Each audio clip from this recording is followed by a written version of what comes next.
네, 장내에 계신 분들께 안내 말씀드리겠습니다. 네, 저는 오늘 행사의 전체 사회를 맡고 있는 로고스의 조원익 변호사라고 합니다. 반갑습니다. 네, 오늘 노란봉투법 시행 이후 기업이 직면할 위기와 대응 방안이라는 제목으로 저희가 세미나를 준비를 했습니다.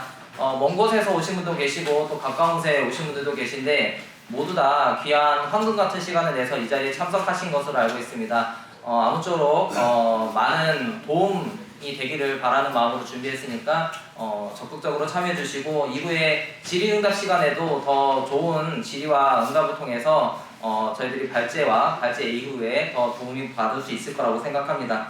그럼 저희가 행사를 시작하기 앞서서 저희 로고스의 대표 변호사님이신 양사현 변호사님의 인사말을 듣겠습니다.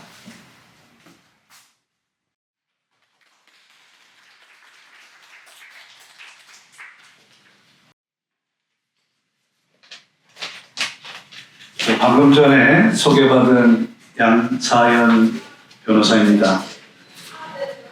귀한 시간을 내어서 저희 로고스가 주최하는 본 세미나에 참석해 주신 모든 분께 진심으로 감사드립니다.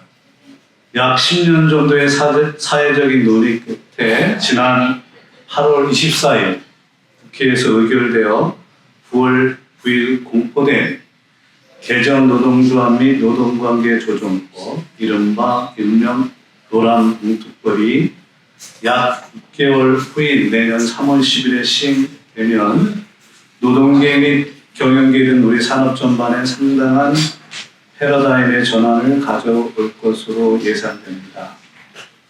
즉, 위 개정된 법 2조 3조 부분인 사용자 개념의 확대, 노동쟁의 범위의 확대, 불법쟁의 행위에 따른 손해배상 책임 제한으로 인해 과거에는 상상하기 어려웠던 형태의 노사 분쟁을 야기할 수 있고, 이는 기업 경영의 불확실성을 크게 높이는 요인으로 작용할 것으로 보입니다.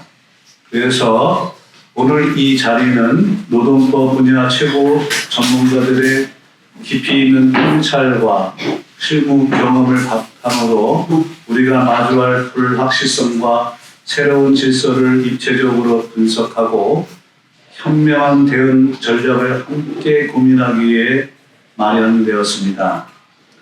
이 자리에 참여한 모든 분들께서 고려대 권혁 교수님의 발제, 전문가 패널인 전별 변호사님과 박은경 변호사님의 토론 등 본 세미나를 통해 복잡한 법률적 쟁점을 이해하시고 다가올 변화의 파고를 넘어 지속 가능한 성장을 이루어낼 해안을 얻어가시기를 진심으로 바라는 마음입니다. 저희 법무법인 로고스는 변화된 법률 환경 속에서 효과적으로 대처할 수 있는 전문적이고 실질적인 법률 서비스를 계속 제공하겠다는 약속을 드리고 다시 한번 오늘 이 세미나에 참여해 주신 모든 분들께 깊이 감사드립니다.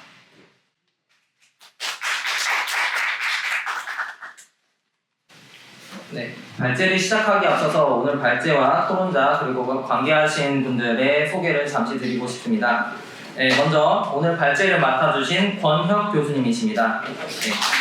교수님께서는 고려대 전문복합대학원 교수시고 대통령 소속 경제사회노동위원회 위원을 역임하신 바 있습니다. 네, 다음으로 토론자로 참여하실 전별 변호사님 인사드리겠습니다. 현재 로고스의 파트너 변호사시고 노동법 박사십니다.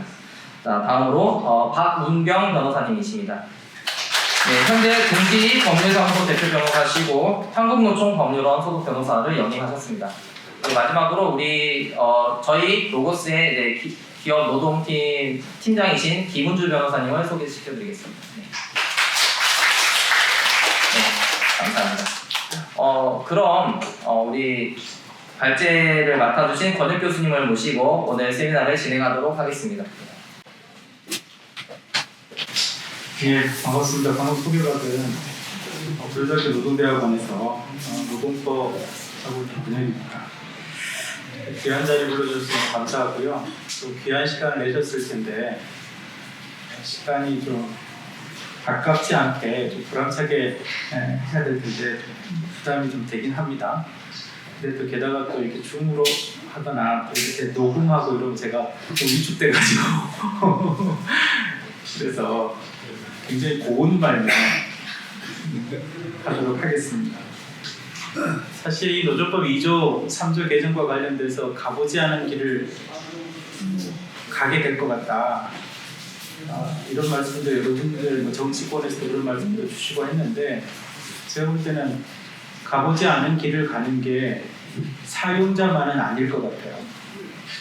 원청 노동조합도 또 여러 노동 조합에 있는 분들도 아마 국가도 가보지 않은 길을 가게 될 것 같다.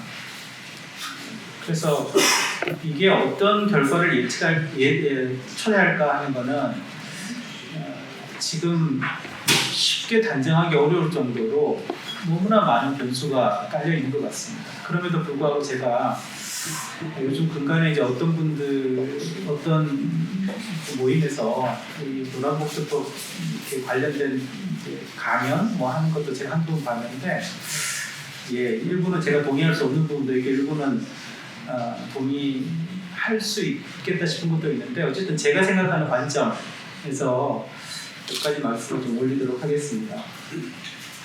노란봉투법이 가지는 시작이라 그럴까요? 이건 너무 잘 아실 겁니다.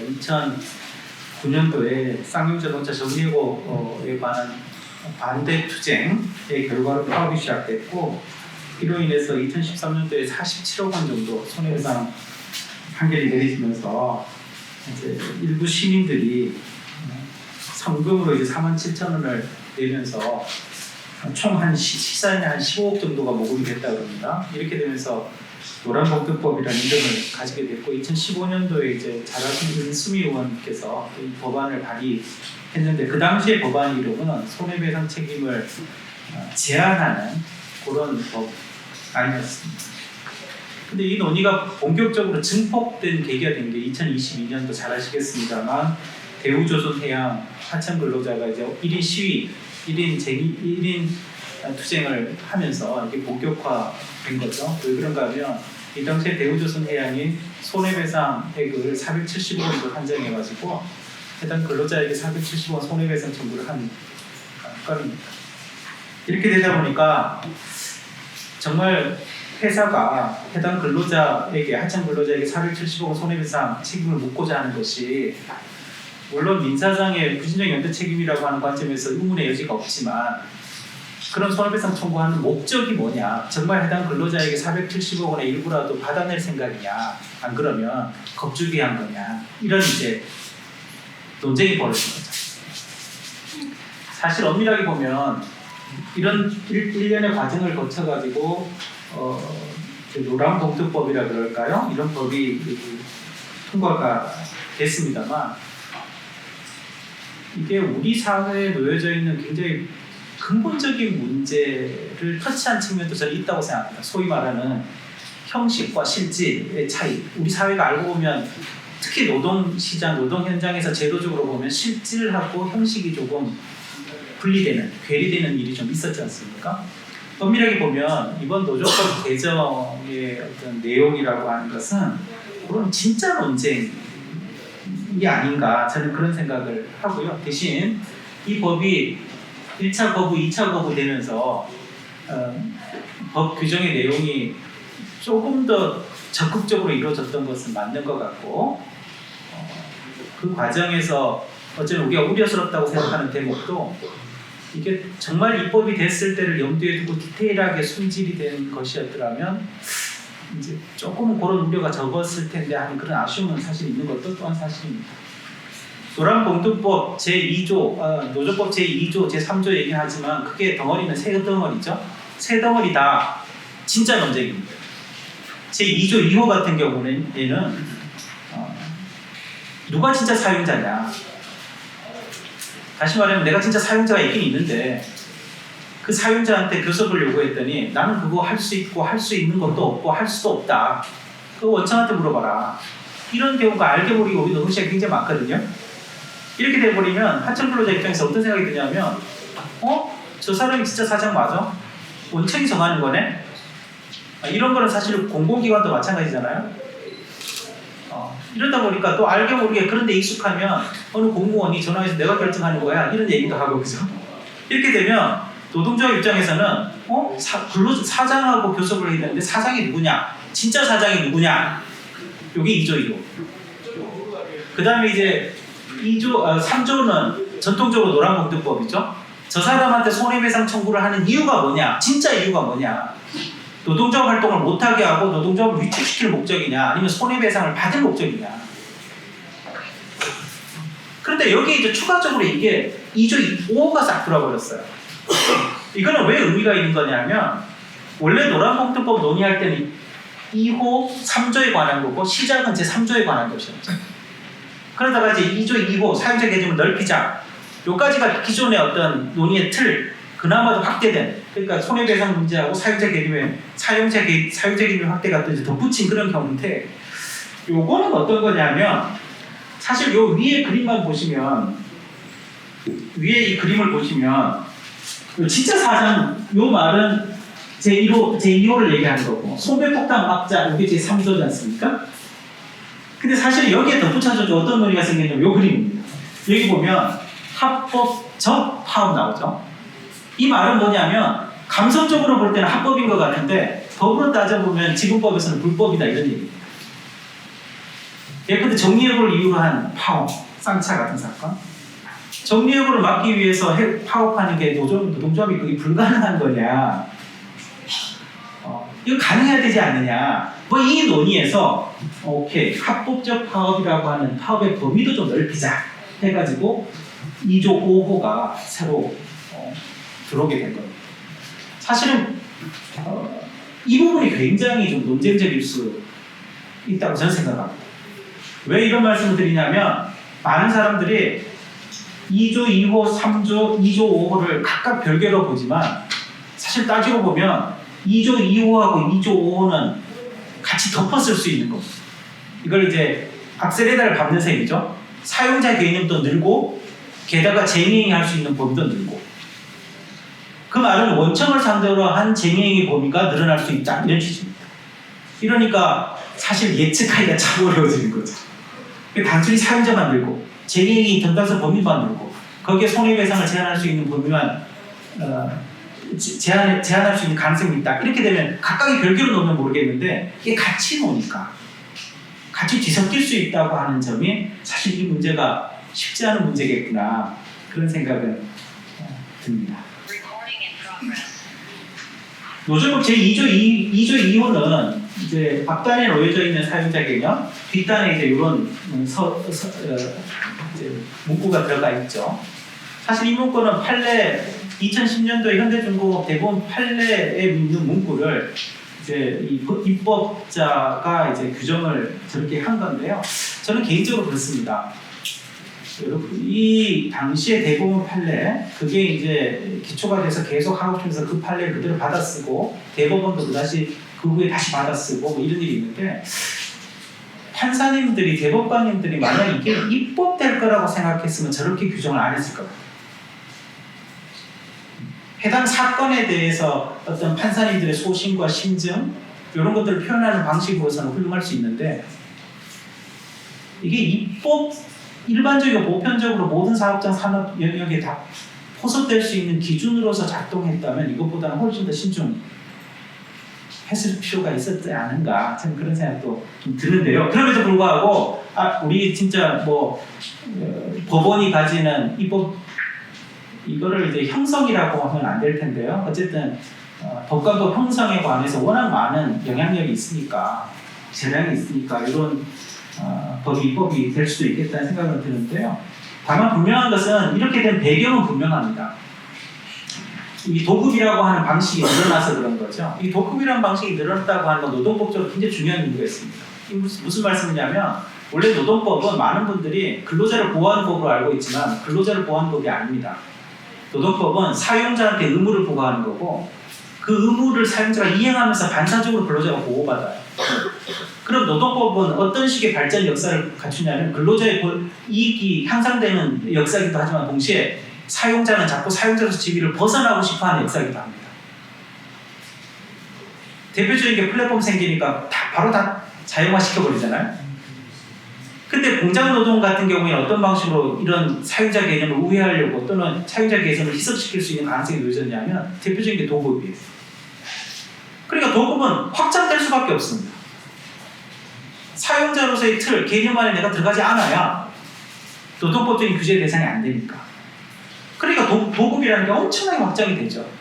이게 무분별하게 너무 확장되면서 2차, 3차, 4차, 5차까지 가면서 회사 같지 않은 회사까지 등장하게 돼요. 이렇게 되면 거기에 속한 근로자들은 어떤 생각하느냐? 아무리 봐도 형식적으로 사용자가 사용자하지 않은 거지. 그리고 그 사용자가 노동법상 요구하는 재반 의무를 이행할 역량도 없어 보이는 거예요. 이렇게 되면 그 공간은 노동법이 작동하지 않는 공간이 되거든요. 이렇게 돼버리니까 진짜 사장을 찾아야 되겠네? 라고 하는 생각을 할 법합니다. 그런데 이제 문제는 최근에 이 노조법 개정 관련돼서 뭐 유럽 상의라든가 미국 상의 같은 데서 문제 제기를 해서 전 충분히 이해가 돼요. 왜냐하면 우리나라 사람들이 노동시장을 늘상 봐왔던 우리 입장에서 보면 진짜 사용자 이런 건 대충 누군지 짐작이 돼요.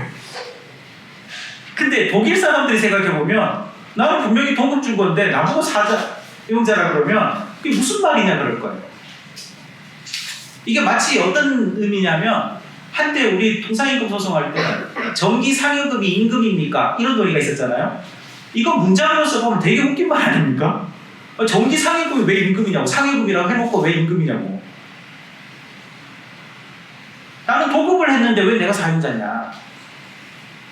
이게 어떤 거냐면 현실하고 형식이 딱 괴리되니까. 이거 우리는 와닿아.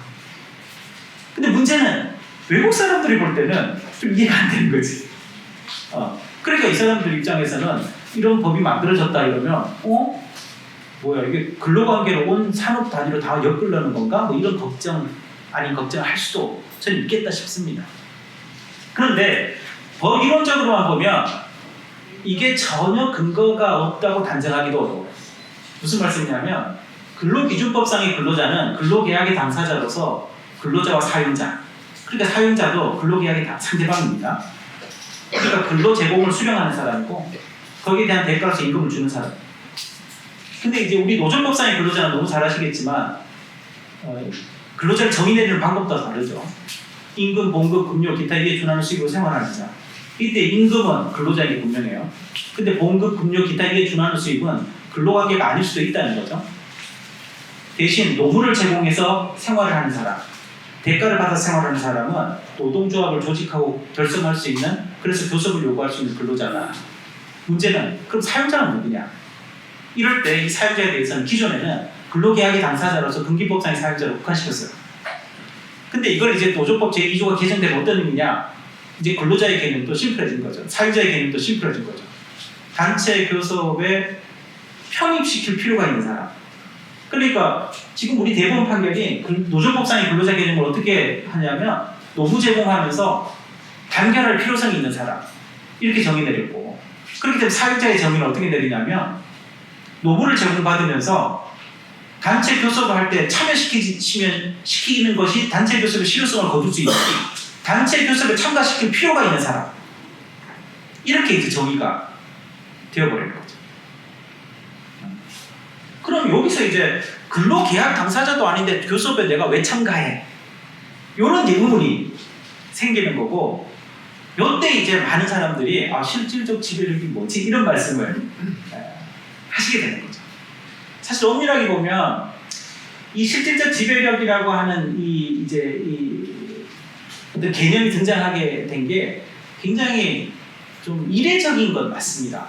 왜냐하면 단체 교섭이라고 하는 건 근로조건의 유지 개선을 위한 작업이고, 근데 이 단체 교섭은 그렇기 때문에 근로계약과 괴리될 수 없는, 이격될 수 없는 것이라고 다들 생각을 해왔는데, 그런 어떤 프레임 안에서 2010년도 대법원 판결은 어떤 식으로 많은 학자들이 이해를 했냐면 이건 부당노동행위에 있어서 지배 개입 문제, 다시 말하면 노동조합의 활동을 침해할 수 있는 주체로서의 사용자는 꼭 근로계약의 당사자일 필요는 없다. 요 관점으로 이제 요 생각을 했던 건데요. 근데 이후에 이제 이 판결들이 나오죠. 특히나 최근에 나왔던 하나오션, 현대제철 같은 경우에는 실제로 근로조건의 일부를 원청이 교섭의 상대방이 돼야 된다고 하는 점을 명확하게 했다는 점에서 굉장히 논쟁적인 이제 문제를 던져준 거죠. 사실 이 문제는 저는 그렇게 생각합니다. 만약에 다 이제 제끼고 만약에 단체 교섭의 상대방으로서 원청을 끌어들일 목적이다. 그게 정말 필요가 있다고 생각을 했다라고 하면 그런 입법적인 필요성은 입법자가 판단하면 됩니다. 근데 문제는 만약 그런 판단이라면 2조 2호를 고치는 문제는 아니거든요. 왜냐하면 2조를 고쳐버리면 총칙에 있는 개념을 고쳐버리는 거니까 노동조합 운영과 관련된 또는 노동조합 교섭에 관한 문제뿐만 아니라 노동조합 운영에 관한 거, 분호, 그 다음에 쟁의행위 다 사용자 개념이 바뀌게 돼요. 그럼 무슨 말이냐면 원청을 사용자로 하는 노조법이 새로 생기는 겁니다. 그것까지 염두에 둔 거냐. 대표적으로 예를 들면 근로시간 면제제도, 노동조합이 근로시간 면제제도에 따른 임금을 보수를 사용자한테 요구하는데 그때 사용자는 누굽니까? 그러니까 만약 이 단체 교섭이나 이의 목적으로서 이 대상으로서의 사용자 개념을 바꾸고 싶었다면, 확장하고 싶었다면 이건 단체 교섭과 단체 협약 부분에 교섭의 상대방 이래서 이제 문구를 하나 넣었어야 되는 거 아닌가 하는 걱정은 되죠. 실질적 지배력이 도대체 뭔가 하는 의문, 이거는 사실 이제 요게 많은 분들이 좀 오해를 하시는데요. 이 실질적 지배력이라고 하는 것, 또 실질적 지배뿐만 아니라 결정이라고 하는 것, 이거는 저는 이렇게 생각합니다. 우리가 실제로 이 개념을 법문에서 쓰고 있는 사례가 있습니다. 이게 중처법. 거기 보면 실질적으로 지배할 수 있는 시설, 설비, 장소 이렇게 돼 있습니다. 이 말은 뭐냐면 일종의 처분 권한이 원청에게 놓여져 있는, 그러나 그게 하청의 근로조건이에요. 이 말이거든요. 그럼 결정한다는 말은 뭐냐? 지배한다는 말은 내가 이 시설물을 사내 하도급처럼 근로자가 들어와서 일을 하고 있는데 에어컨이 고장났다. 이 에어컨 고장난 것 또는 이 사업장에서의 설비가 위험하다고 하는 얘기, 이거 누구한테 해야 되냐? 지금 같으면 불법 파견의 우려가 있다 해가지고 하청 근로자가 하청 사업주한테 얘기하고 하청 사업주는 원청 사업주한테 얘기하는 요구조입니다. 또 이렇게 하라고 여러분들께서 컨설팅을 하셨습니다. 근데 사실 이 건물의 환경, 요거에 관한 처분 권한은 실제로는 원청에게 있는 거죠. 이런데 요 건물에서 일하는 환경은 실제로 이 하청 근로자에게 근로조건이 돼요. 이럴 때 그럼 하청 근로자가 원청에게 야, 이 온도를 좀 높여달라 라는 요구를 못할까? 근데 실제로 우리 산업법에서는 그걸 도급인으로 보고 있거든요. 그리고 그 사람에게 산업안전에 관한 의무를 부여하고 있습니다. 같은 맥락에서 그런 어떤 원청에게 처분 권한이 있는 부분을 원청에게 요구하는 것, 요 맥락이 이제 이 실질적 지배 이렇게 이해를 하는 거고요. 대신 실질적인 결정은 뭐냐? 사실 이 부분이 자꾸 이제 어떤 분들이 그러시죠. 내가 개입하게 되면 불파 오해를 받으니까 이거 불법 파견되는, 그러니까 이 실질적 지배력 개념하고 불파하고 쫑이 난다. 이런 말씀하시는데 그거는 좀 오해죠. 오해입니다. 지금 이 법 개정이 무서운 이유기도 한데요. 이 법은 불법 파견처럼 근로관계가 새롭게 형성된다는 의미가 아니에요. 불법 파견은 여러분들 너무 잘 아시겠지만 좀 이따가 다시 나오지만 파견은 이미 사용자 개념의 분열이라고 해가지고 사용 사업주가 해야 돼, 사용자로서 의무를 부담하는 것, 파견 사업주가 사용자로서 의무를 부담하는 게 법에 명시가 돼 있어요. 진짜 사용자입니다, 이미. 파견 관계. 이 의미는 이 노조법 개정은 뭐냐면 진짜 도급이라도 사용자다 그 말입니다. 적어도 교섭에 있어서 진짜 사용자라도 도급이다. 그러니까 결국은 이게 무슨 파견이 되냐 안 하냐 문제가 아니라 도급 관계라도 교섭할 땐 당신이 사용자입니다. 이런 의미이기 때문에 뭐 이 부분에 대해서 근로조건에 대해서 뭐 얘기를 하면 갑자기 불파로 된다 이런 의미하고는 결이 좀 다르다. 근데 문제는 이 사용자 개념 확대가 가지는 뭐 정치적인 또는 이념적인 어떤 선호도를 변론으로 하고 법리론적으로는 가장 큰 약점이 뭘까요? 여기 계신 분들 너무 잘 아시겠지만 사실 이 사용자 개념의 확대, 교섭의 상대방을 원청으로 하겠다 이렇게 했을 때 가장 큰 이론적 약점이 있죠. 따라서 저는 앞으로 뭐 매뉴얼이 만들어지든 보안입법이 어렵겠지만 만들어지든 뭐 이렇게 할 때도 이 부분이 고려 안 되면 진짜 웃긴다. 이거 말이 안 된다고 생각하는데 이건 어떤 거냐면 모든 계약상의 의무와 권리라는 것은 결정하는 사람이 부담하는 거죠. 예컨대 하청노동조합이 원청 사용자를 상대로 임금 올려주세요. 이렇게 요구하면 내가 원청이면 저는 무조건 예스 할 것 같은데요. 빨리 일하라고 얼른 타결하게 해버리고 싶은데요. 왜냐하면 어차피 그 임금 높여준 임금 주는 건 하청사업주잖아요. 다시 말하면 결정하는 주체하고 의무를 이행하는 주체가 분리가 돼버려요. 이거는 법상 있을 수가 없는 겁니다. 이 말은 뭐냐면 이런 영역에 속한 의제는 어떤 경우에도 하청사업주가 당사자로 등장해야 돼요. 교섭을 했어요. 내가 결정하지 않은 걸 내가 왜 의무를 부담합니까? 제3자의 이익을 위한 계약. 요 법리, 제3자에게 이익 주는 거 외에는 불가능한 거죠. 그런데 대신 요렇게 그렇다 이런 어떤 한계에도 불구하고 그럼 도대체 원청 사업주가 결정할 수 있다는 건 도대체 뭐냐 이거죠. 이걸 해명하기가 너무 어려운 거예요. 아니 지금 얘기 들어보면 하청 사업주가 근로조건을 결정하는 거고 원청은 살짝 뭐 이 공간만 제공하는 이런 거라고 생각하는데 그럼 뭐 원청이 결정한다는 의미는 뭐냐? 지배 결정한다는 건 뭐냐? 저는 어떻게 생각하느냐면 저는 원청이 결정하는 것은 도급계약의 내용인 거죠. 다시 말하면 도급계약은 원청 사업주와 하청 사업주가 공동으로 합의해서 결정하는 것이긴 하지만 실질적 영향력에 의해서 사실 원청이 그 계약의 내용에 상당히 지배력을 가지는 수가 있잖아요. 결정력. 이런 사실들은 사실 하청노동조합이 원청에게 요구할 수 있는 내용이라는 것은 근로조건 가운데 도급계약의 내용이 근로조건으로 곧바로 이어지는 것들 이런 것들은 원청과 하청 사업주 니들이 동시에 와서 나하고 교섭하자고 하는 게 이 법의 취지라고 생각합니다. 왜 이런 말씀을 드리느냐? 그렇기 때문에 저는 어떤 생각을 하냐면 도급계약의 내용이 매우 러프하게 작동한다. 도급계약의 내용이 진짜 명실상부하게 건물 하나 지어주세요 라고 했다면 이거는 전형적인 발주입니다. 근데 만약에 그 도급계약의 내용이 자 언제 어디서 어떻게 그리고 대신 그 대가는 제가 투입 인원의 몇 퍼센트 몇 명 기준으로 그 투입 인원에 대해서는 1인당 단가를 얼마나 쳐줄게요 라고 해버리는 순간 그 하청 근로자들 입장에서는 내 도급의 단가를 정하는 사람들이 둘이 되는 거죠. 이렇게 되면 사실 적극적으로 도급계약의 내용을 바꾸자면 어떻게 됩니까? 양 당사자 다 불러야 되는 거죠.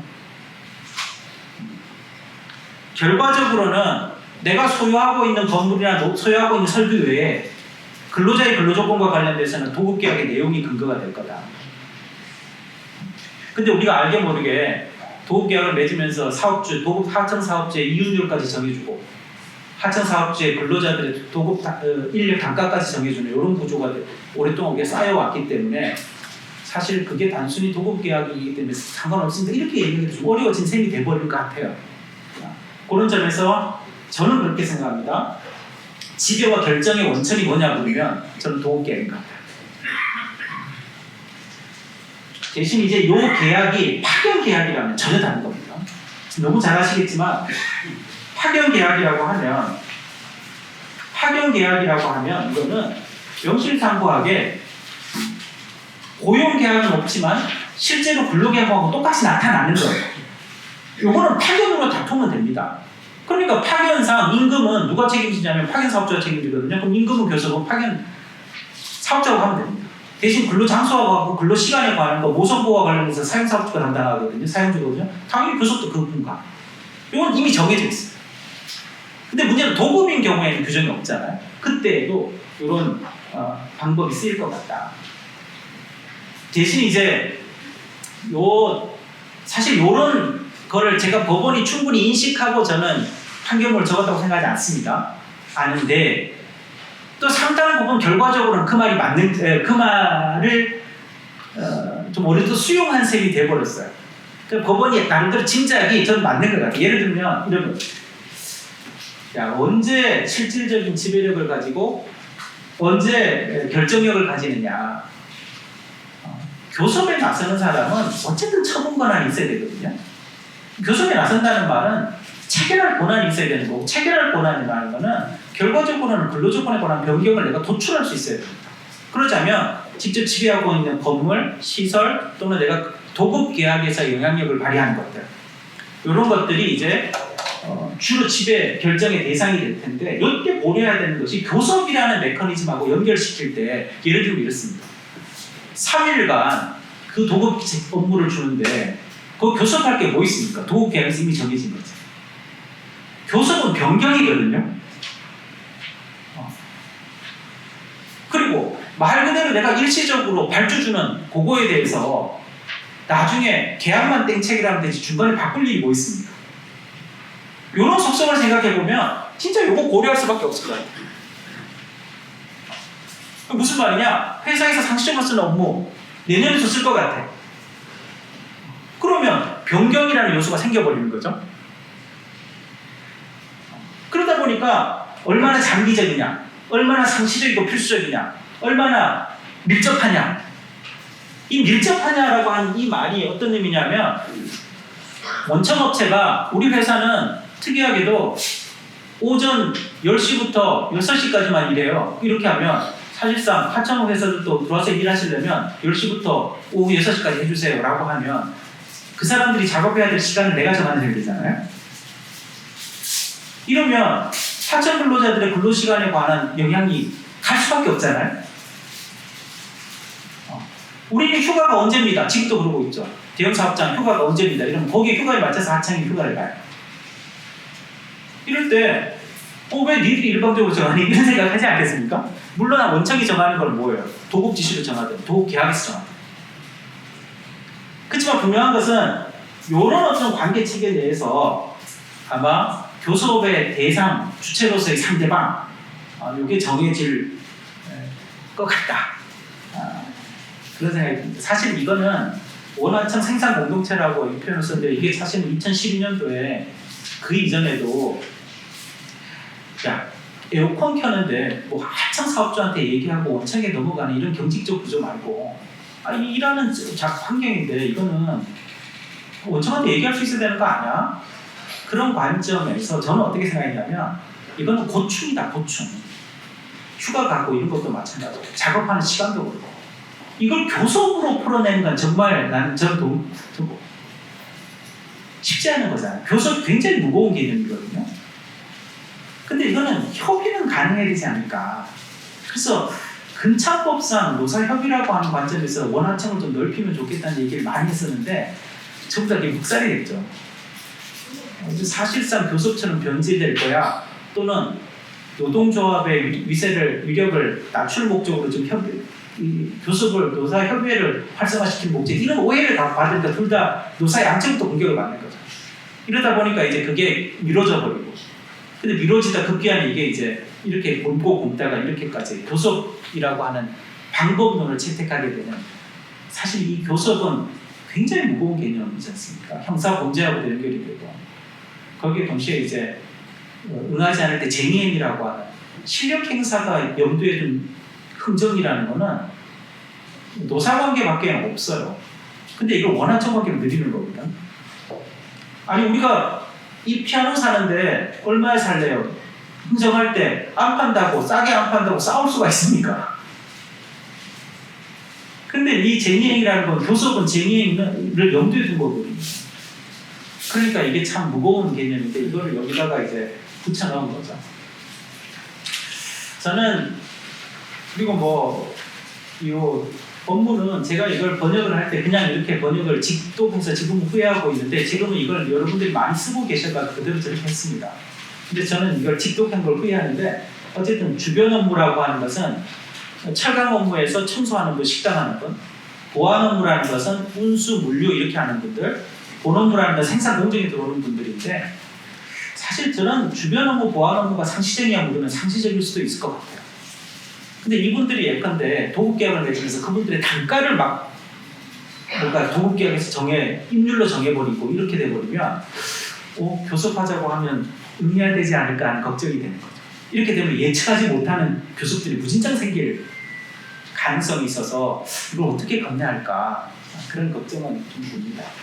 그러면 결과적으로 보면 사실 이게 오늘 이제 여러분들께서 뭐 바쁜 시간 내셔가지고 오신 뭐 이유 요것만 설명드려도 저는 될 것 같은데요. 결과적으로는 사용자 개념이 5개가 됩니다. 첫 번째는 진짜 사용자, 그죠? 진짜 사용자. 두 번째는 하청업체가 하청사업자하고 계약한 그 하청사업체가 실체가 없는 경우, 이러면 묵시적 근로관계 해가지고 이제 진짜 사용자가 되는 거죠. 요까지는 진짜 사용자. 두 번째가 이제 사용자 개념이 하나였는데 2개로 분열되는 거. 요거는 파견사업주, 사용사업주. 이거는 진짜 일부 근로조건에 대해서 진짜 사용자입니다. 그 다음에 뭐가 있었냐 하면 온전히 도급이라고 해가지고 요거였어요. 5번째. 이거는 완전히 남남. 왜? 노동법은 노사관계를 규율하는 거지 사업장 단위를 넘어서서 규율하지 않는다. 이 원칙에 따라서. 그런데 요 사이에 요게 생겨난 거다. 요건 뭐냐 하면 도급계약이 진짜 도급계약이 맞는 거예요. 실질적 지배력으로 교섭했다고 해서 이게 파기되는 이런 일은 없다는 말이에요. 근데 대신 이 관계는 사용관계도 아니에요. 활용관계. 그래서 실질적 지배력이 걱정돼가지고 혹시 불법 파기는 없는지 찾아보고 이건 저는 딱 맞는 말은 아니라고 생각합니다. 이건 원래 활용관계라는 걸 전제로 깔고 있어요. 대신 이제 근로조건에 관한 어떤 직접적인 근로계약의 당사자가 아니라는 것 뿐인 거죠. 이런 경우에 이제 사용자 개념이 확대돼 버리는 거고, 이런 사용자 개념이 하나 새로 생겨났다는 게 이제 굉장히, 그럼 이게 도대체 어디까지 획정될 것이냐 하는 걱정이 있다는 거죠. 대신 이제 어느 정도 예상은 됩니다. 어떤 거냐면 그 뒤에 있는 그 범위에 있어서는 이 표현입니다. 그러니까 원하청에서 원청사업주가 그냥 사용자가 아니고 지배력이 있는 법인 내에서는 이 말은 의제별로 아까 같으면 장소와 시간, 또 도급계약에서 만약에 임률까지 정했다면 임금, 그러니까 임금 같은 교섭요소는 저는 개인적으로 그렇습니다. 될 때도 있고 안 될 때도 있는 것 같아요. 근데 이제 어떤 분들은 된다, 어떤 분은 안 된다 이렇게 하시는데 전 두 분 말씀 다 맞다고 생각합니다.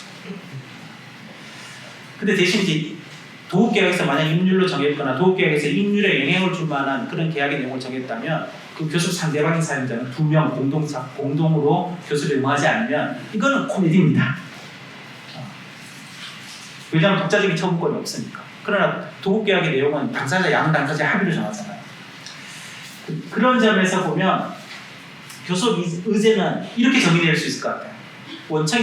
하청이 원청을 상대로 해서 교섭할 필요가 있는 사항, 그 사항에 대해서 교섭을 요구할 것이고, 이런 정도의 내용들이 들어갈 거다. 특히 사내하도급 같은 경우에는 사업장의 출입 관련된 질서 같은 거, 이런 것 같은 것도 굳이 하청 사업주를 상대로 할 이유가 없는 거죠. 이런 것. 그 다음에 이제 휴가 휴일 같은 것들, 이런 것들을 짐작하게 하는 내용이 이제 이런 판례들입니다. 아이고, 제가 마음이 급해가지고 아무거나 막 늘고 있거든요. 예, 요 판례 같은 경우는 사실 도급 관계가 아니라 대리 기사로 그냥 플랫폼으로 내려준 경우거든요. 이 경우가 뭐냐면 앞단에 있는 A라는 회사, B라는 회사, B라는 회사가 다시 대리기사들한테 내려주는 배정하는 구조인데 이 판례를 보시면 얘가 정한 단가가 고스란히 이 사람이 보수가 되더라 이 말입니다. 그러면 이때는 실질적인 단가, 그 임금, 이 사람의 보수에 대한 실적 영향력이 맨 위에 A한테 있다, A사에 있다 이런 의미입니다. 이건 사실 전통적인 의미에서 이 지배력이라고 하는 게 뭔지를 보여주는 거죠. 법원이 바라보고 있는 지배력이 뭔가를 보여주고 있는 거죠. 그럼에도 불구하고 저는 이제 좀 아쉬움이 있어요. 왜냐하면 이때 어떤 지배력이라는 것에 대한 판단은 근로자 성과 똑같은 어떤 내용으로 판단을 받아보고 싶어 할 겁니다. 초기에는. 근데 이걸 판단을 어디서 어떻게 받는가 명확하게 해주지 않으면 그 법원까지 가라는 건 이거는 실험 쥐로 돌리는 거죠. 기업들. 이건 있을 수 없다. 그러니까 어떻게든 판단 기구를 신속하게 만들어 줘야 된다. 고 생각합니다. 근데 이거를 자꾸만 이제 이렇게 설명하시는 분이 있더라고요. 실질적 지배력이 모호하니까 사용자 개념에 대해서 다툼이 있을 거고 이걸 판단해주는 기구가 빨리 신속하게 있어야 됩니다라고 하고 이게 다소 위헌성이 있지 않을까 이렇게 하니까 아니 해고도 지금 정당한 이유가 있는데 정당한 이유가 뭐 법에 규정이 돼 있으니까 다 판례로 쌓였지 이렇게 얘기하는데 그 말이 틀린 말은 아니에요. 이게 입법 기술적으로는 general clause라고 해서 일반 규정으로서의 속성 이건 입법 기술적으로 필요한 겁니다. 정당한 이유 이런 개념 실질적 지배 이거 가능합니다. 문제는 해고는 개인 사건이잖아요. 근데 이거는 집단 사건이니까 판단을 받아보세요 이러면서 집단 사건을 집단적인 근로관계를 어떻게 스톱시키거나 그 기업에 상당한 영향을 빨리 이거 진짜 해고보다 훨씬 빨리 해결해줘야 되지 않으면 안 되는 속성이 있어요. 마치 해고를 한꺼번에 100명 시키는 거랑 똑같은 겁니다.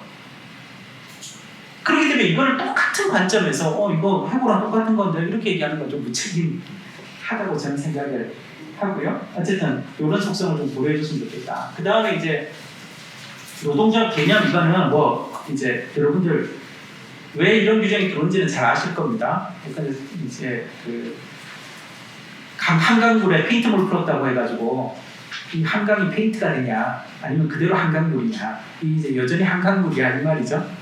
요런 차원에서 이제 규정을 만든 거고요. 그다음에 요게 이제 조금 쟁점입니다. 뭐 여러분들 잘 아시겠지만 근데 제가 몇 분까지 하나요? 계속해요? 네. 짧게 하겠습니다. 여러분들이 힘들어하시니까.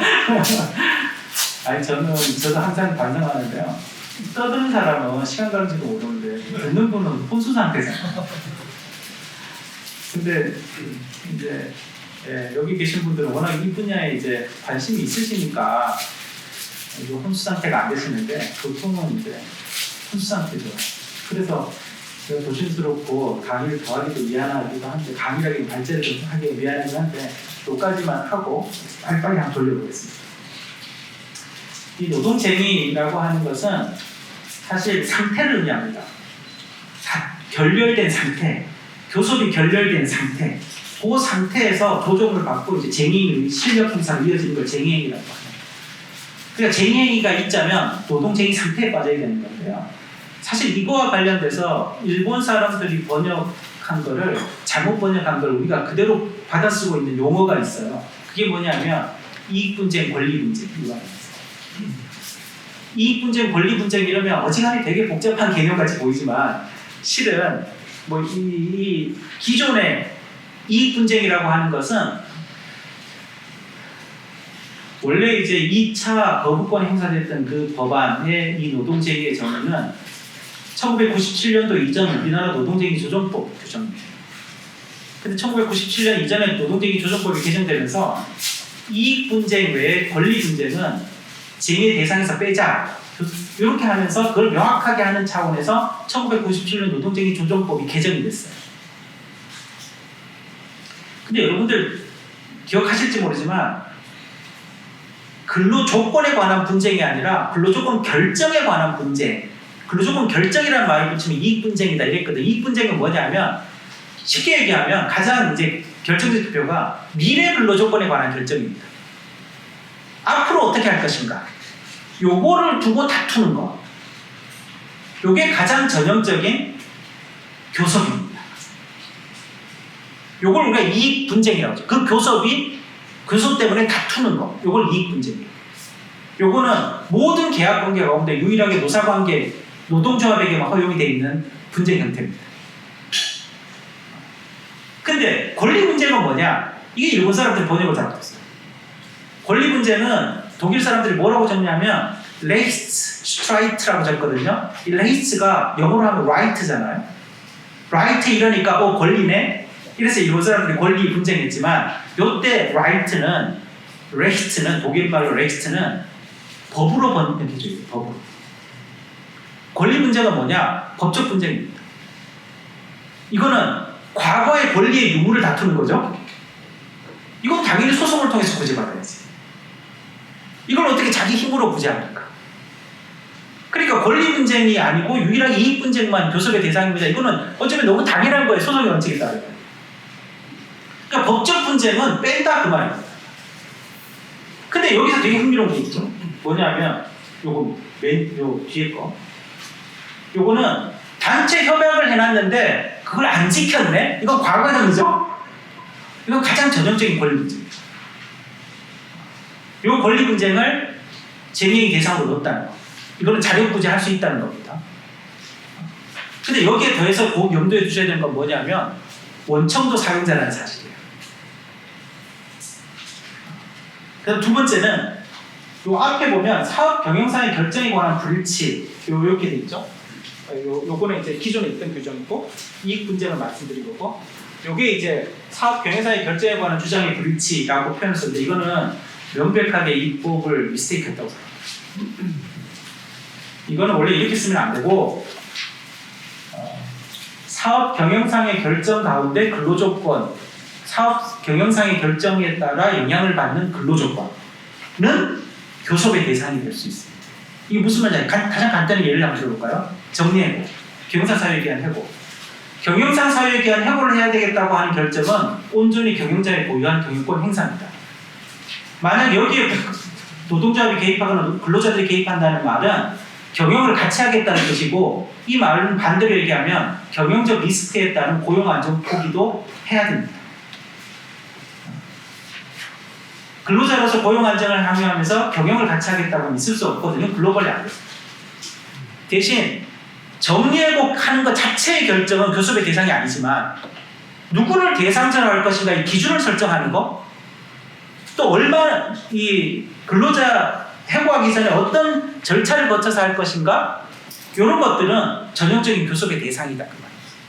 근데 지금 이 표현은 굉장히 도발적이죠. 왜냐하면 주장의 대상이 뭐냐면 경영상의 결정이 되고 있어요. 이거는 되게 쉽지 않아요. 이렇게 하니까 당장 이제 현장에서 뭐 기업 공장 옮기는 것도 교섭의 대상인데 이 얘기 나오잖아요. 근데 공장 옮기는 것 자체는 원래 교섭 대상이 아니고 대신 공장 옮김으로 말미암아서 몇 명의 근로자가 어디 가는지 또 그 과정에서 선별은 어떻게 하는지 이런 것들은 교섭의 대상이 될 수 있겠죠. 이런 문제는 사실 그게 이제 법원 판결을 우리가 꼼꼼히 의도를 읽어야 되는데 그렇게 못한 거죠. 대표적인 게 이제 춘천지방법원 이런 거죠. 이거나 당초에 어떤 의미에서 대법원이 근로조건에 영향을 미치는 사업 경영상의 결정에 대해서 교섭의 단체 협약의 대상이 될 수도 있겠다고 했는지를 되게 정확하게 보여주는 훌륭한 판결이라고 해서 제가 받아온 겁니다. 여기 보시면 그렇죠. 근로자의 어떤 사회 경제 지위 향상과 밀접한 관련 있는 사항은 협약의 대상이 되는데 그게 뭐냐면 회피 방법, 대상자 선정 등 근로조건 결정에 관한 사항. 근로조건 결정에 관한 사항이지 경영권 사항이잖아요. 이 경영권 사항 이 자체는 원래 교섭의 대상이 될 수가 없죠. 없는데 지금 이 본문에 따르면 되게 돼 있습니다. 이렇게 되니까 이제 진짜 나중에 이게 그대로 가게 되면 예측 불허다 이런 생각을 하게 됩니다. 그 다음에 이제 노동쟁의의 대상 이거는 아까 말씀드린 권리 분쟁을 집어넣은 교섭의 대상을 집어넣은 그러다 보니까 이런 문제가 생기죠. 특히나 이거는 어디서 이제 잘 얘기를 안 하시는데 사실 이거는 저는 되게 찝찝한 게 있어요. 이게 뭐 자력구제를 허용하니까 문제입니다 이러지만 저는 그거보다도 이게 더 걱정해요. 1997년도에 노동쟁의조정법을 개정하면서 권리 분쟁을 뺐잖아요. 그 이익 분쟁이라는 걸 명확하게 했단 말이야. 그러니까 당장 노동계에서 어떤 비판이 있을 수 있냐? 저는 예측이 돼요. 어떤 거냐? 아니 그러면 단협을 잘 안 지킬 텐데요? 소송하라 이런 식으로 내뱉으면 사회적 약자인 노동자들이 어떻게 소송을 통해서 그 구제받겠습니까? 하고 말씀하셨겠죠.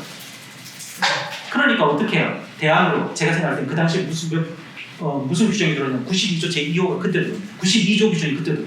이게 뭐냐? 단협 가운데 이 내용 안 지키면 처벌할 거야. 이래야 이렇게 하면 지킬 겁니다. 그 말. 원래 이게 교섭의 대상이면 힘으로 지키게 만드는 건데 힘으로 지키지 못하게 만들어놨기 때문에 국가가 개입해서 처벌하게 한 거거든요.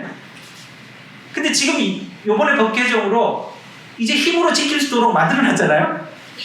단협의 위반도 교섭의 대상으로 삼아놨잖아요. 그럼 상식적으로 보면 97년도에 덧붙여 들어간 형사처벌 규정은 없어져야 되는 거 아니에요? 이거는 사실은 집단적 근로관계에 있어서 노사관계에 있어서 국가 불개입주의라고 하는 대원칙 요거하고 좀 충돌이에요. 근데 이 부분까지는 미처 생각을 못 하셨던 겁니다. 그 다음에 이제 불법 쟁의에 대한 손해배상 책임과 관련돼서는 여기 계신 분들 다 아실 테고 대신 여러 가지 논점이 있을 수는 있을 겁니다. 첫 번째, 이 노조법 제3조 기존의 규정에서 1항으로 만들어버린 이 규정 가운데 그 밖의 노동조합 활동 이렇게 되어 있는데 이것도 법이론적으로는 참 의문입니다. 근데 지금 이미 법이 통과된 상황에서 제가 비판하는 건 무의미한데 아마 굉장히 많은 분쟁이 될 거다. 왜냐하면 아까 말씀드린 대로 집단노동관계에서는 국가도 불개입이지만 사용자도 개입하면 안 됩니다. 그럼 엄밀하게 보면 집단노동관계에서 노동조합 내부 활동과 관련해서 교섭이 아닌 쟁의가 아닌 이 두 가지를 제외한 그 외의 활동들은 원래 국가는 사용자는 제3자로 머물러야 됩니다. 근데 제3자에게 손해가 발생한 거예요. 그런 경우인데 배상 처벌을 할 수 없도록 하는 이게 참 이제 설명하기 어려운 그런 게 있습니다. 그럼에도 불구하고 법문은 명확하게 이렇게 되어 있기 때문에 로펌 입장에서는 참 좋겠죠. 이제 분쟁이 더 확대되고 단협의 어떤 범위도 늘어났으니까 분쟁이 훨씬 더 가속화돼요. 여러분들의 이제 법률적인 조력을 많이 필요하고 할 거라고 생각을 합니다. 그 다음에 이제 소위 761조에 있는 규정을 그대로 따와가지고 우리 노조법 노조법 상의 3조 제2항에다 이 규정을 집어넣었죠. 저는 이 규정과 관련돼서 또는 저 3조 제3항과 관련돼서는 우리가 그동안 좀 일을 키워온 측면이 있어서 크게 의문은 저는 없는데 어쨌든 좀 이런 규정을 두긴 했지만 일일이 개인 조합원들의 어떤 행동을 따져서 손해배상을 손해를 산정한다는 게 쉽지 않다고 하는 걸 현실로 보면 개인 조합원에 대한 그런 어떤 책임 추궁은 좀 손해배상 책임은 어느 정도 막아진 게 보는 측면이 있는데 문제는 이런 법리가 나오게 된 계기가 대법원 판례 2023년도 6월 15일자 판결이잖아요. 이 판결은 저는 만약 이 판결이 기존의 대법원 판례라는 건 이렇잖아요. 노동조합에게 전체 책임을 묻고 원칙적으로 대신 주동자들 불법 쟁의에 주도하거나 의사결정에 참여한 사람들, 간부들, 이분들은 부진적인 연대 책임을 묻고 대신 개인 단순 참가자들은 책임을 묻지 않는다라고 하는 기존의 대법원 판례. 이 판례가 마치 바뀐 것처럼 많이 설명을 하지만 왜 이 판결에서는 조합하고 개인 조합원만 따졌거든요. 아까 말씀드린 주동자와 그렇지 않은 사람을 구별하지 않고 했거든요. 만약 이게 기존의 대법원 판례를 바꾸겠다는 의사였으면 전부 합체를 했을 거라고 생각합니다. 근데 그럼에도 불구하고 어쨌든 입법은 이 판결을 받아서 입법은 개인 조합원과 노동조합 대별하는 이 구조를 취하게 된 거죠. 저는 개인적으로는 명백하게 악의적으로 또 그 방법에 쟁의행위 방법에 있어서도 예컨대 쟁의행위 목적 같은 거는 선이 불명확할 수도 있거든요. 근데 쟁의행위를 하는 방법과 수단은 저는 불법성이 명확한 데도 있다고 생각합니다. 근데 폭력을 썼다. 이런 경우를 만약에 당신이 개인 조합원이니까 손해배상 책임을 지지 않는다. 이게 책임을 개별적으로 하는 게 맞는지 잘 모르겠어요. 왜냐하면 사회적 약자로서의 근로자를 보호하는 법 체계이긴 하지만 우리 민사상 손해배상의 대원칙은 피해자 우선주의입니다. 어떻게 피해자를 보호하고 우선해서 신속하게 원상회복할 것인가 고민이라면 그런 관점에서는 좀 약간의 어떤 손을 좀 섬세했어야 되는 거 아닌가 하는 생각도 합니다. 그 외 배상의 감면 청구권이라는 거는 이건 굉장히 상식적인 거고요. 대신 신원보증인 책임 면제 이것도 마찬가지입니다. 요거는 사실 요 규정 정도는 뭐 수용할 수 있고 원래 하고 싶었던 건 요 주체입니다. 근데 지금 대한민국에서는 자본의 주체하고 사유가 다르죠. 이거는 노동부의 미처 예상을 못하고 있어요. 그러다 보니까 사용자가 함부로 소대를 저지른 조합원들, 불법적인 손해 유발한 근로자를 책임을 면제해줬다 그러면 전형적인 배임이죠. 누구 입장에서? 제 주주 입장에서. 이런 일이 발생하니까 이거 배임이 돼서 안 됩니다. 이런 거를 이제 명시적으로 불가하게 만들어주는, 열어주는, 방법으로 열어주는 게 이런 규정인데, 아까 제가 이제 말씀드린 이제 폭력서가 이런 사람들까지 면제를 해주면 주주 입장에서 이게 맞나? 이런 생각이 들 수도 있겠다. 그런 생각. 되게 조심스러운 말씀이라 그런 일은 없겠죠. 없겠습니다. 그 다음에 이제 어쨌든 뭐 여전히 이 논쟁은 굉장히 많은 가보지 않은 어떤 길이라 굉장히 많은 우리가 예상할 수 없는 많은 분쟁들을 불러일으킬 텐데요. 이 말씀만 드리고 싶습니다. 첫 번째는 이미 법은 통과되어 있기 때문에 지켜야 됩니다. 그러면 어떻게 지켜야 될지 지키지 않겠다는 논의는 저는 무의미하다고 생각합니다. 그럼 어떻게 지켜야 될지 정도의 어떤 수월성은 던져주는 게 맞다. 이거는 국가의 책무다. 사용자 개념만 느리고 니들이 알아서 해라고 하는 거는 우리가 보통 의뢰인들한테 어떻게 하면 잘 되겠니? 이렇게 묻는데 소송해 이런 대답하고 비슷한 것 같아요. 그 사람이 물을 때는 소송보다 훨씬 빠른 방법이 뭐가 있냐고 묻는 건데 소송하라고 대답하는 거랑 똑같은 소송에서 구제받는 거 누가 모릅니까? 근데 그게 10년, 20년 걸릴까 봐 걱정이 되는 거고 법원의 문턱을 넘는 게 부담스러운 거 이런 건데 이런 부분 또 하나는 지금도 이제 이 부분이 제가 드린 이제 지금 이 사용자 개념의 확대가 사용자들을 굉장히 불안에 떨게 만드는데 그게 내가 교섭의 상대방이 될까봐 이런 면도 있지만 다른 한편에서 보면 원청 노동조합하고 하청 노동조합의 갈등 관계의 중간에 딱 서게 되는 법 개정 필요 없이 그냥 300에서 되는 겁니다. 그러면 이중구조 해소되고 하청 근로자들 근로조건 어느 정도 중위평준화되는. 근데 1987년 이후로 이게 될 줄 알았다가 안 됐잖아요. 전두환 정권이 1기업 노동조합 법제화시켰다가 풀었음에도 불구하고 지금 여전히 기업별 노동조합 형태를 취하고 있습니다. 이거는 이게 지금 작동하게 되면 좀 시끄러울 수도 있겠구나. 그런 걱정이 있는 거죠. 그 외에 이제 말이 좋아서 사용자지 1차 도급, 2차 도급, 3차 도급, 4차 도급, 5차 도급 넘어가면 그때 원청이 누군지 저는 잘 모르겠어요.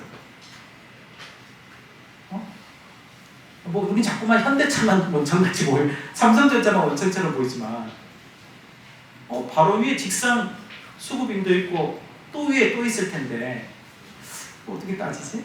이런 생각도 듭니다. 그 외에 교섭의 방식도 매우 다양해지겠죠. 그러나 저는 개인적으로 그렇게 생각합니다.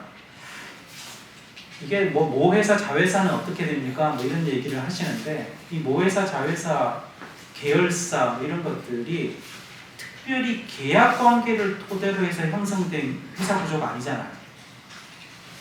도급 계약이라고 하는 그 회사 사이에서의 어떤 노무를 투입하게 된 매개체가 없지 않습니까? 저는 여기까지는 안 될 거다. 교섭이. 그리고 안 돼야 되지 않을까. 근데 내 하도급으로만 국한될 거다. 이거는 진짜 희망회로 돌린 것 같습니다. 우리 본문에 어디에 사내 하도급이 되어 있습니까? 근데 실제로 사내 하도급이 아니더라도 작동할 수 있는 공간이 있어요. 뭐냐면 도급 계약을 너무 디테일하게 정해버리면 얼마든지 발생할 수 있겠죠. 특히나 제3의 공간을 작업 장소로 정해놓으면 그거는 뭐 전형적인 이 문제 카테고리에 들어갈 수도 있습니다. 그래서 하여튼 이거는 제가 뭐 오늘 주절주절 말도 안 되는 말씀을 드렸지만 그럼에도 불구하고 어쨌든 좀 복잡한 문제인 건 틀림없다. 지금 그럼에도 불구하고 우리가 좀 개념을 좀 정확하게 이해해서 뭔가 문제를 좀 해소하는데 막연하게 해법을 던져줄 게 아니라 조금은 좀 구체적인 해법을 던져주는 연습도 해야 되겠다, 그런 생각을 해봤습니다. 긴 시간 제가 좀 너무 많이 했죠. 긴 시간 들어주셔서 감사합니다. 감사합니다.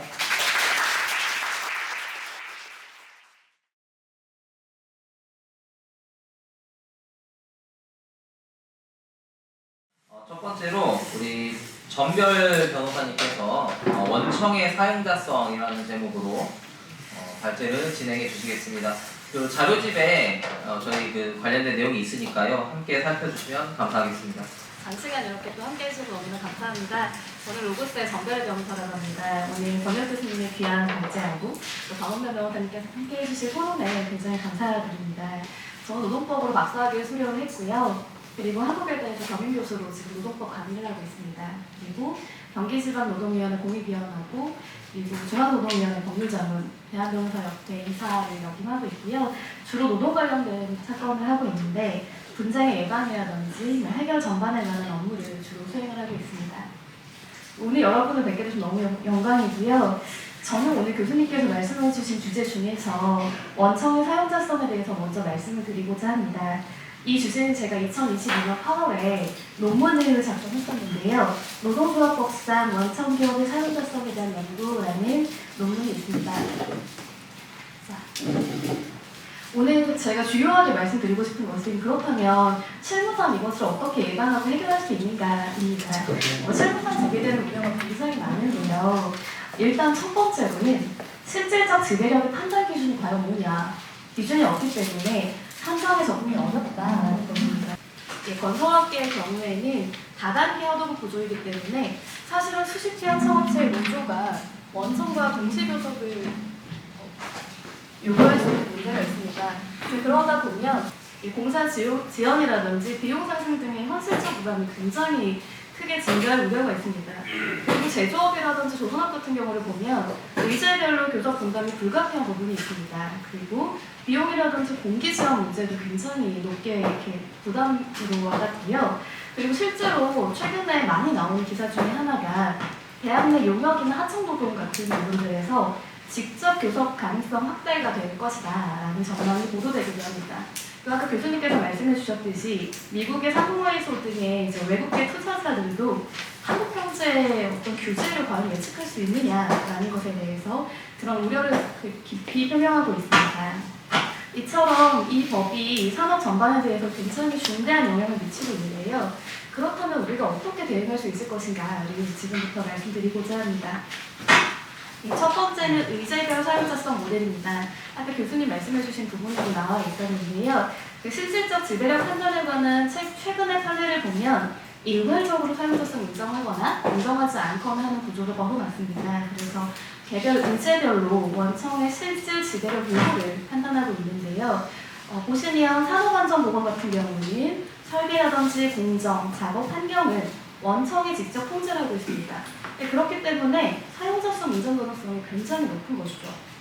그렇지만 근무 시간이라든지 작업 방법, 물량 배경 이 부분도 마찬가지인데요. 원청의 표준 작업 지침이라든지 IT 시스템 그리고 승인 절차로 결정된다면 사용자성 인정될 가능성이 매우 높아집니다.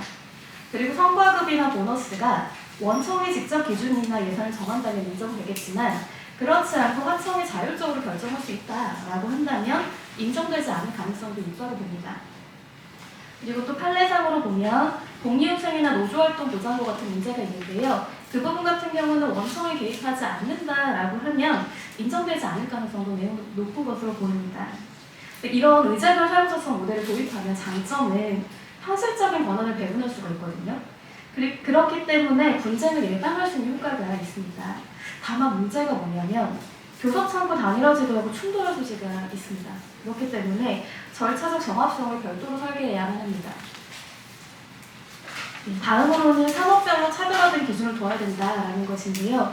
건설업 같은 경우는 정말로 수십 개 다단계 하도급이 있기 때문에 공기 지연이 막대한 손실입니다. 그래서 수십 개 하청 노조가 예를 들어 정말 최악의 경우에 동시노선 요구를 한다라고 했을 때는 공사가 중단될 수 있거든요. 그러면 교섭창구를 설계하거나 조정하거나 공동교섭할 때 우리가 어떻게 할 것인가에 대한 매뉴얼을 필수적으로 만들어야 합니다. 그리고 조선이나 철강 등 제조 대공정은 조금 또 다른데요. 이분들은 대규모 설비가 있잖아요. 그리고 안전이나 공정의 원청의 통제 아래에 있는 경우가 많기 때문에 안전이나 라인 운영 같은 것들을 원청 책임으로 인정이 되어서 사용자성 인정 가능성이 매우 높습니다. 그래서 이런 부분들에 대해서는 우리가 선제적으로 혹시 공동협의체를 운영한다거나 아니면 성과급 등의 기준 공유를 할지 하지 않을지에 대해서 먼저 관리하는 것이 필요하다라고 말씀을 드립니다. 그리고 물류나 택배 같은 부분은 원청의 시스템, 즉 터미널이나 스캔 규칙 같은 거 있잖아요. 그리고 분류 프로세스 이런 부분들이 이제 중심적으로 운영되고 있기 때문에 IT 시스템이 지배력 증거로 활용될 수가 있습니다. 그래서 시스템 권한이나 로그 관리, 작업 지침 문서의 권한 규정보다 분명해야 된다라는 말씀을 드립니다. 그리고 의제 분류 및 회신 절차도 좀 마련해야 된다라는 부분들을 말씀드리고 싶은데요. 일단 교섭 요구가 접수가 될 거잖아요, 우리한테. 그러면 안전, 공정, 임금, 복리 이렇게 큰 카테고리 더 나눌 수도 있습니다. 이렇게 나눈 다음에 그러면 이 의제별로 누구의 권한인가를 확인하셔야 됩니다. 예를 들어서 원청이냐, 아니면 원청과 하청을 공동으로 가져가야 되냐, 아니면 그냥 이거 우리 거 아니야 라고 얘기하면서 아니면 하청 것만이야 라고 말씀하실 수 있는 건지 그런 부분들을 확인하셔야 되고요. 이때는 계약이나 결제서 같은 공식적인 문서를 확인하셔야 됩니다. 그리고 그걸 확인하신 이후에 어떻게 할 것인지 결정하시는 것인데요. 그래 우리가 수용할게 라고 할 것인지 아니면 하청과 공동교섭을 제안할 것인지 아니면 이거 미안한데 우리 거 아니야 라고 하면서 하청의 권한사항임을 통보할 것인지를 결정하시고 노조에다가 서면 통보하시면 됩니다.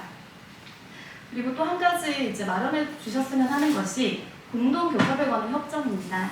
원청과 하청이 미리 협정서를 좀 마련해 두면요. 분쟁이 발생했을 때 신속한 대응이 가능합니다. 주요 항목으로는 교섭 규체와 권한의 범위, 그리고 비용 부담이나 회의 일정 같은 것들, 그리고 합의사항 이행의 주체가 누구이냐, 원청이냐 하청이냐 아니면 공동으로 할 거냐 이런 것들, 그리고 분쟁 해결 절차를 어떻게 가져갈 거냐, 조정이나 중재, 어떤 선택할 수 있는 여지 같은 것들을 좀 마련해 주시면 좋겠습니다. 그리고 문서 로그 관리가 정말 중요한데요. 소송하시면 아시잖아요. 다 이거 증거로 나오잖아요. 그래서 지침이나 안전점검표, 결제선 이런 의제별 관리가 필요하고요. 특히 IT 시스템 접근 권한이나 로그 같은 것들 이런 기록을 좀 남겨두셔가지고 원청의 개입 여부의 범위라든지 한계를 좀 명시하시는 것이 좋습니다. 그리고 정기적인 감사나 점검을 통한 일관성 유지도 필요하고요. 그리고 이게 약간 교수님께서 잠깐 말씀 주셨지만 불법 활용 관련된 요소가 조금 이제 우려된다라는 것들이 있는데 어쨌든 선제적 소통이 필요하다고 보여지는데요.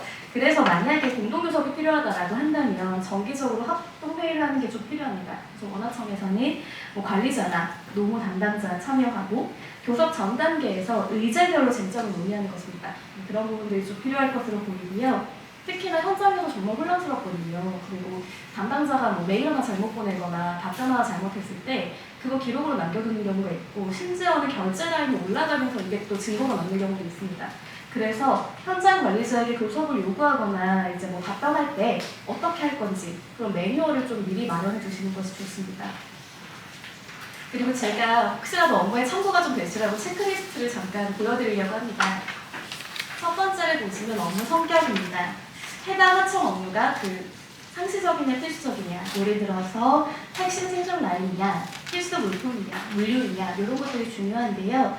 일시적이거나 보조적이라면 당연히 사용자성으로 인정될 가능성이 낮아지겠죠. 두 번째는 원청의 지휘 감독 여부입니다. 이 관리자가 개별 근로자에게 직접 지시를 한다든지 아니면 근태 작업 배치 징계에 개입하는지 여부를 한번 확인해 보시기 바랍니다. 그리고 이 부분은 조금 많이 안 하시는 경우도 있더라고요. 정기적 회의라든지 현장 손실이나 업무 승인 절차가 원청 중심이냐 그 부분도 한번 보시면 좋겠습니다. 세 번째는 아까 말씀드렸던 의제별 권한 귀속인데요. 안전보건에서 원청이 설비나 작업 환경을 얼마나 통제하는가, 그리고 작업 방법과 시간표에서 원청이 IT 시스템을 통해 직접 결정하는지 또 임금은 어떤지, 복리후생이나 노조활동에서 과연 얼마나 원청에 개입하느냐 이 부분도 같이 봐주시면 좋겠습니다. 그리고 계약 문서 관리는 어떻게 보면 소송의 키일 수 있잖아요. 그래서 이 부분 조금 더 중요하게 봐주셨으면 좋겠습니다. 조급계약서에 원청의 지휘감독을 최소화하는 문구가 혹시 있는지도 한번 확인해 보시고요. 그 다음에 승인과 결제 문서가 이게 결과 확인일 수 있고 아니면 과정 지시 중심일 수 있거든요. 그 부분도 좀 면밀하게 파악하시기 바랍니다. 그리고 지침이나 안전점검표, 시스템 권한 로그가 의제별로 관리되고 있는지도 보셔야 됩니다. 그리고 사실 이 5번 같은 경우, 즉 교섭이나 협의 절차는 마련되지 않은 경우가 굉장히 많을 거예요. 그래서 의제별로 분류해서 회신하는 절차가 있는지, 그리고 공동교섭 전체 협정이 지금 이루어지고 있는지, 우리가 이루어질 가능성이 있는지 그 부분도 조금 사전에 합의하실 필요가 있습니다. 그리고 증거 커뮤니케이션 관리 부분에서 현장 지시나 도구가 문서화되어 있거나 로그화되어 있는지, 정기합동회의나 녹음 매뉴얼이 마련되어 있는지 이런 부분들 한번 체크해 보시기 바랍니다. 이런 강의를 제가 짧게나마 말씀을 드리면, 이런 말씀을 드리면 지휘사항이 되게 많이 나와요. 근데 오늘은 시간 관계상 제가 몇 가지 정말 중대한 것만 간단하게 말씀드리도록 하겠습니다. 첫 번째가 교수님께서도 되게 잘 상세하게 말씀 주셨는데요. 실질적인 지배력의 최소 요건이 대체 어디까지냐, 이 정말 질문 많이 하시거든요.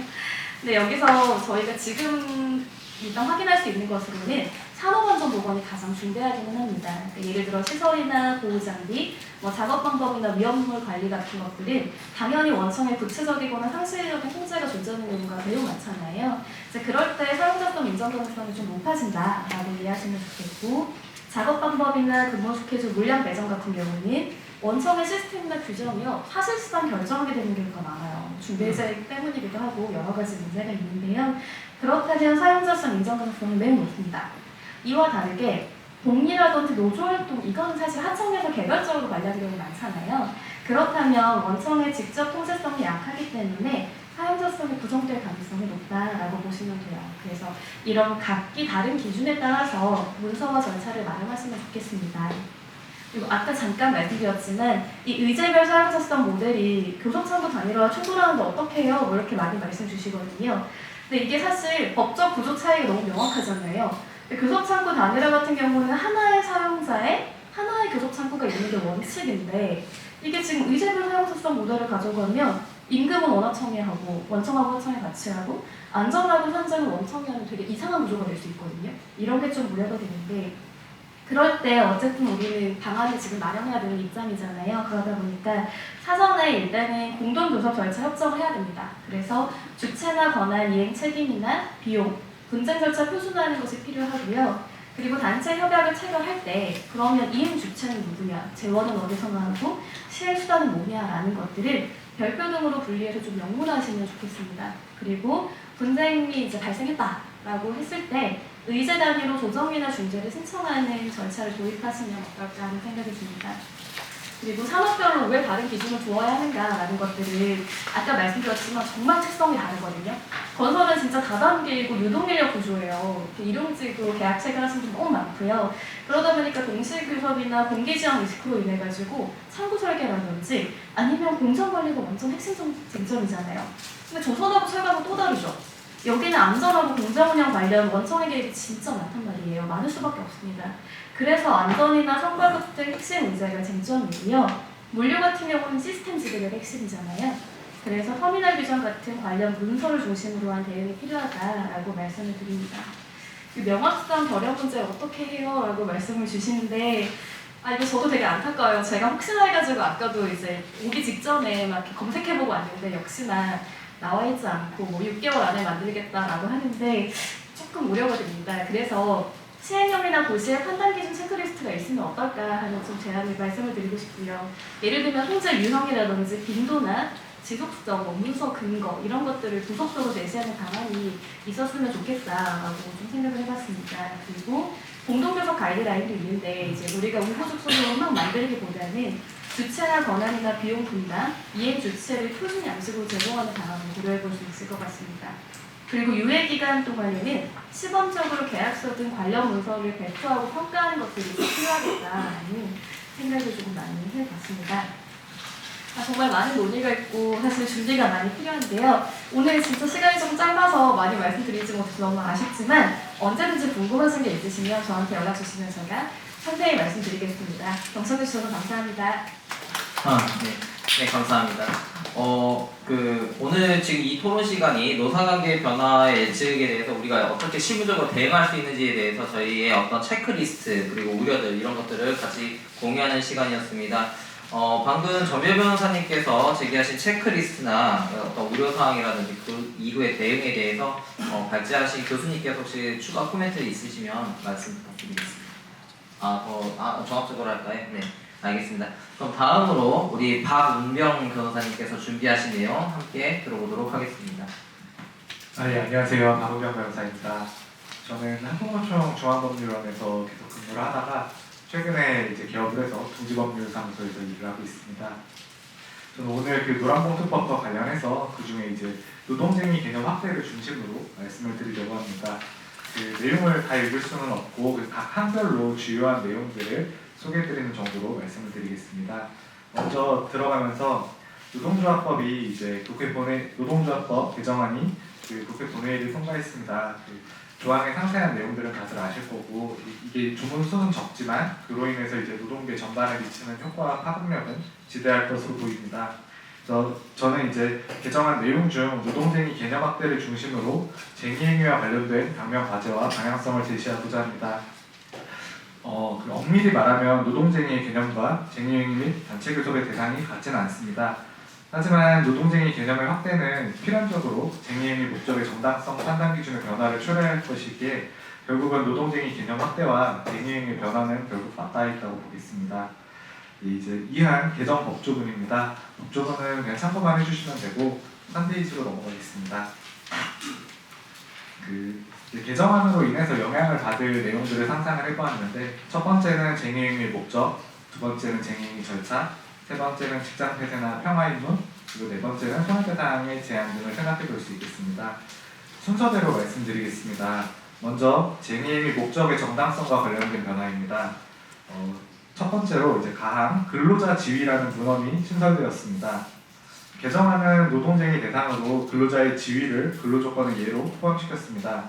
이 중에 이제 근로자의 지위가 무엇을 의미하는지에 대해서는 해석을 필요로 하지만 이미 노동쟁의 대상에 이미 해고가 명시되어 있기 때문에 그보다는 좀 더 넓은 개념이라고 할 것입니다.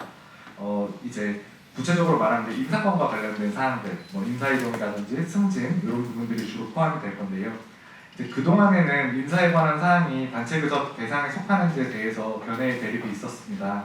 그런데 이번에 노동쟁의 개념에 근로자의 지위가 추가됐고 그리고 이제 후술할 바와 같이 근로조건에 영향을 미치는 사업상의 결정이 이제 추가된 점에 비춰서 앞으로 인사에 관한 사항은 이제 어느 정도 경영권과 관련돼 있더라도 단체 교섭의 의무적 교섭 대상이 될 가능성이 높다고 생각하고 있습니다. 나항입니다. 근로조건에 영향을 미치는 사업 경영상의 결정 항목이 추가되었습니다. 이번 개정안에서 가장 논란이 되고 있는 부분 중에 하나입니다. 이른바 경영권이 단체 교섭의 대상이 되고 나아가 쟁의행위의 정당한 목적이 될 수 있는지에 대한 문제입니다. 우선은 이제 기존의 판례의 흐름들을 한번 살펴보고 개정안으로 예상될 수 있는 변화와 대법원은 이제 경영권의 불가침성을 인정하고 이를 헌법적으로 보호하는 쪽으로 확립이 되었습니다. 그런데 이제 2010년대에 들어서면서 대법원 판례와 반대 입장을 취하는 항심 판례들이 이제 등장하고 판례 흐름에 조금의 변화는 있었습니다. 이한의 개정안으로 예상되는 변화입니다. 개정안이 근로조건에 영향을 미치는 사업 경영상의 결정을 노동쟁의 대상에 포함한 이상 앞으로는 경영권에 속하는 사항이라 할지라도 근로조건에 영향을 미치는 사항은 단체 교섭의 대상이 될 것입니다. 대표적인 예로는 아까 권익 교수님께서도 말씀해주신 정리해고를 생각해 볼 수 있고요. 사업 조직의 변경이라든지 업종 전환, 하도급이나 외주 또는 이제 공장의 해외 이전 이런 것들을 생각해 볼 수 있겠습니다. 특히 그 개정안 2조 2호에서 사용자의 범위가 확대되었기 때문에 원청의 사업 경영상 결정이 하청 근로자의 근로조건에 영향을 미치는 경우에는 단체 교섭 요구 및 쟁의가 가능할 것으로 보입니다.